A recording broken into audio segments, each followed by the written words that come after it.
ఈరోజు కాఫీ అనే టాపిక్తో మీ ముందుకు వచ్చాను. మనం ఎవరి ఇంటికి వెళ్ళినప్పుడు లేదా అతిథులు మన ఇంటికి వచ్చినప్పుడు గౌరవంగా ఇష్టంతో ప్రేమతో పంచేది, ప్రతి ఇంటికి వెళ్ళినప్పుడు పంచేది కాఫీ. తాగటం వల్ల మనకి ప్రయోజనాలు అనేకం. కాఫీ తాగడం వల్ల తాజాదనం లభిస్తుంది, మానసిక స్థితి కూడా మెరుగుపడుతుంది, చురుకుదనం ఏకాగ్రత కూడా పెరుగుతుంది. దీనికి కారణం కాఫీలో ఉండే కెఫెన్ మాత్రమే.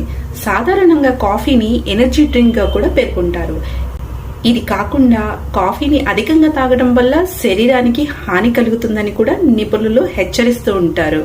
కాఫీ తాగటం వల్ల తక్షణ శక్తినిస్తుంది, తక్కువ సమయంలో మానసిక స్థితి మెరుగుపడుతుంది, డిప్రెషన్ నియంత్రించడంలో సహాయపడుతుంది, బ్రెస్ట్ క్యాన్సర్ రాకుండా కాపాడుతుంది.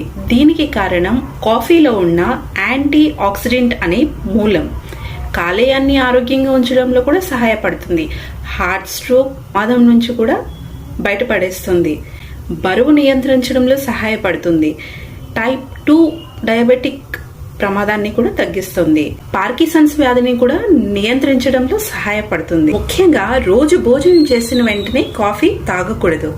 రోజుకి 2 కప్పుల కంటే ఎక్కువ కాఫీలు తాగటం మానేసేయండి. ఎందుకంటే నిద్రపోవటం లేదా నిద్రపోవటంలో సమస్య కూడా ఏర్పడుతుంది. మీరు కాఫీని వేడి, చల్లని లేదా బ్లాక్ కాఫీ రూపంలో తాగొచ్చు. ఇలా చేయటం వల్ల అన్ని విధాలా మనకి లాభం చేకూరుతుంది.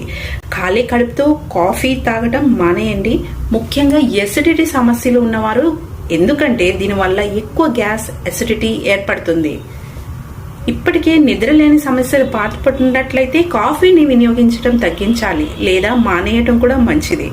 దీనివల్ల ఎన్నైతే ఉపయోగాలు ఉన్నాయో అంతకంటే ఎక్కువ నిష్ప్రయోజనాలు కూడా ఉన్నాయి. So take care of health.